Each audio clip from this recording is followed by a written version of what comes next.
Selamat berjumpa kembali bersama saya Ibu Ana. Dalam video pembelajaran kali ini kita akan membahas latihan jarak titik ke garis dari buku paket halaman 17 ya. Ini latihan 1.2. Meneruskan yang kemarin soal nomor 4 dan 5. Kita lihat soal nomor 4. Diketahui kubus ABCDEFGH dengan rusuk 8. Titik M adalah titik tengah BC. Tentukan jarak M ke EG. Seperti biasa, kita sketsa dulu kubusnya, ya. Kurang lebih seperti ini, biar kita punya gambaran mana yang harus kita hitung. A, B, C, D, E, F, G, H. M-nya tengah-tengah BC. BC-nya di sini, ini M. Tentukan jarak M ke EG. EG-nya ditutup kubus. Nah, M-nya di sini. Ini tadi saya lihat sekilas ya mengerjakan PR. Ada yang mencarinya menggunakan aturan kosinus, boleh ya. Di sini saya mau menunjukkan cara lain yang mungkin lebih mudah, tidak usah pakai aturan kosinus, yaitu dengan memperluas bidang EGM ini. Ini sebenarnya sudah ada di soal LKPD, contoh soal yang kemarin di kertas ya. Jadi kalau kita misalkan A, B, C, D, E, F, G, H ini adalah tempe atau tahu, kita potong pakai pisau lewat titik G, E sama M. Ini tahunya belum copot. Ya. Kalau kita perluas bidang EGM supaya tahu atau tempenya itu bisa copot, itu caranya kita perluas. Gimana cara memperluasnya? Kita lihat. Kalau kubus, alas dan tutup ini kan sejajar. Nah, kalau sejajar, maka si EG ini juga sejajar sama AC. AC itu di alas, M juga di alas. Jadi kalau saya mau buat garis sejajar EG dari M, itu jatuhnya akan di tengah si AB. Nah, perhatikan. Dari sini kalau saya tarik ke si E, inilah bidang yang kita dapat kalau tahu atau tempenya kita potong. Bidangnya bentuknya ternyata seperti trapesium. Kenapa trapesium ini saya ambil? Karena di situ ada si E, EG, dan di situ ada M. Ya, jadi caranya dengan memperluas bidang potongannya, bidang irisannya kita perluas. Caranya karena ini kubus, paling gampang adalah menarik garis sejajar EG dari M. Misalnya saya dapat N. Nah, NM ini sejajar dengan EG. Jadi kalau kita potong benda yang bentuknya kubus pakai pisau, itu pasti potongan kita ditutup kubus dan di alas itu sejajar. Prinsipnya di situ, ya. Nah, kalau sudah dapat, kita lepaskan bentuk trapesiumnya. Kita lepaskan trapesiumnya, kita lihat ini bagus nggak bentuk trapesiumnya. Bagus ya, ternyata dia sama kaki. Sini E, sini G, sini N, sini M. EG itu diagonal sisi, karena rusuknya tadi 8, maka di sini 8 akar 2. NM, coba perhatikan NM. Nah, kalau saya lepaskan bidang A, B, C, D, saya lepaskan di sini ya. Ini A, B, C, D, M itu tengah-tengah sini. N itu tengah-tengah sini. Ya, ini sama. Nah, NM ini sebenarnya kalau diperhatikan tuh setengahnya si AC. Ada yang tahu nggak kenapa dia setengahnya si AC? AC itu sama EG sama, diagonal sisi. Masih ingat kesebangunan segitiga di SMP dulu? Coba perhatikan segitiga NBM. Dia tuh sebangun dengan segitiga ABC. Apa ciri-ciri segitiga yang sebangun?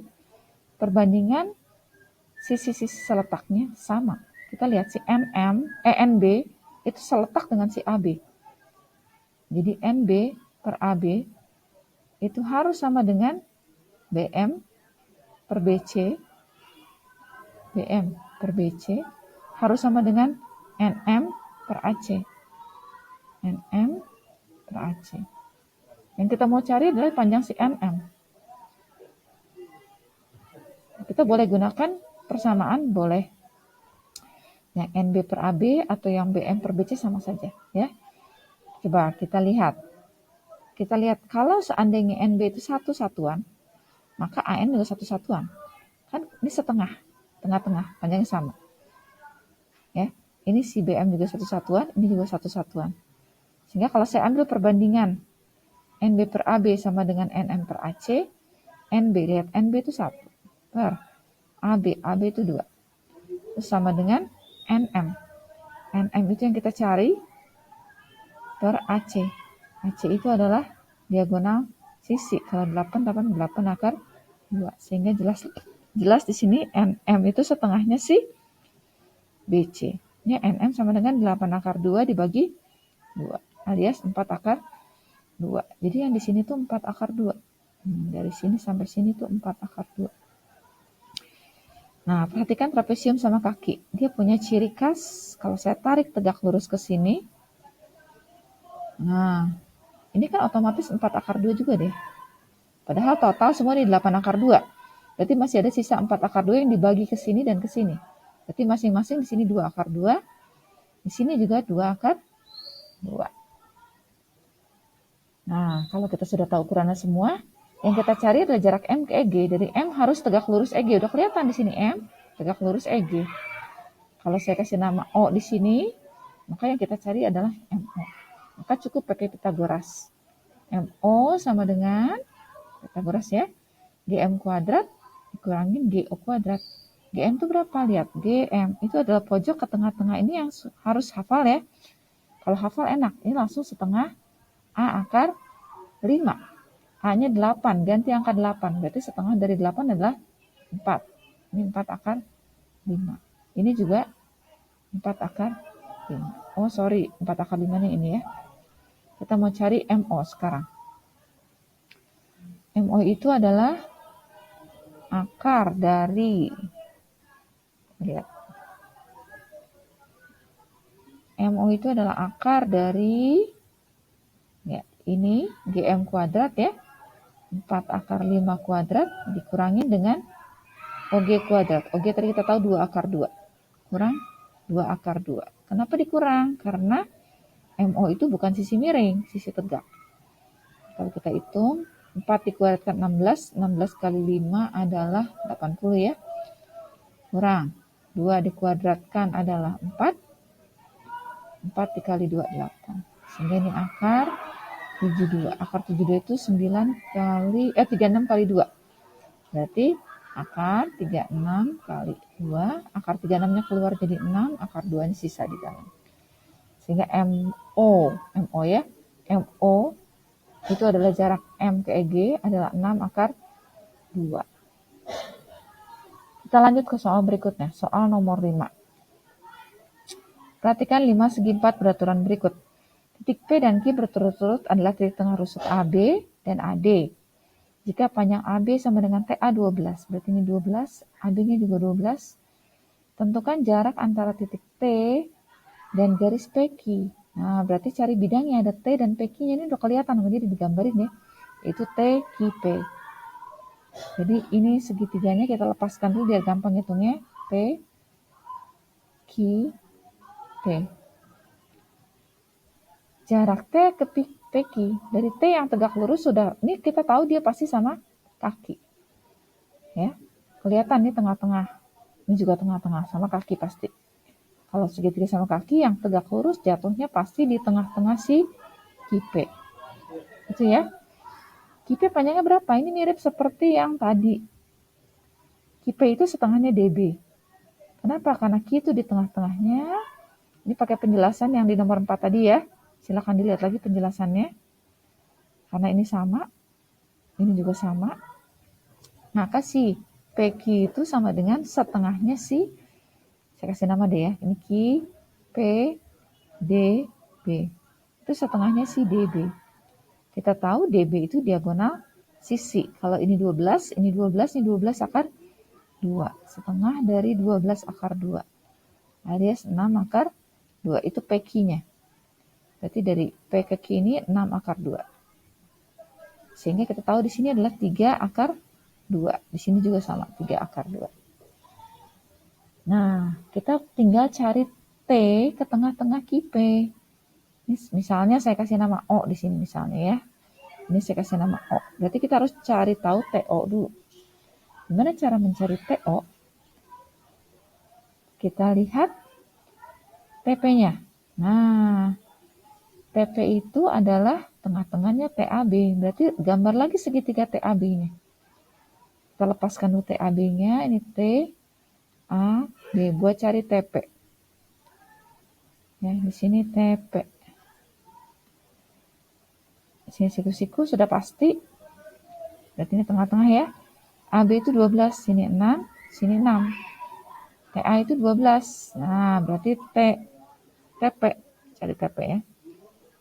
TP itu bukan sisi miring, berarti dikurang. Akar dari 12 kuadrat dikurang 6 kuadrat sama dengan, ini kalau males ngitung saya pakai rumus yang ini. A kuadrat min B kuadrat. Apa enggak? Harus hafal ya. Kalau saya punya A kuadrat min B kuadrat, dia bisa jadi A plus B, A min B.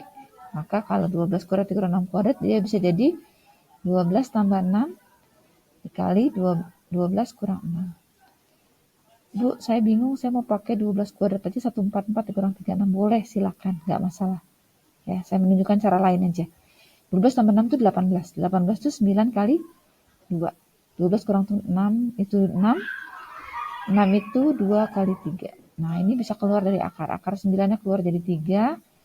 2 kali 2-nya 4. Akar 4 itu jadi 2. Sisanya adalah akar 3. Ini jadinya 6 akar 3.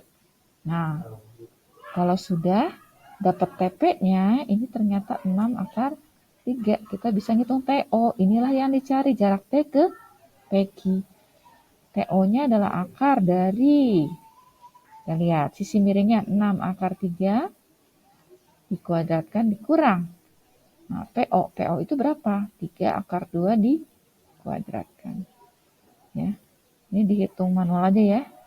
6 kuadrat 36, 36 kali 3 itu 108 ya. Benar nggak? 6 kali 3, 10, 30,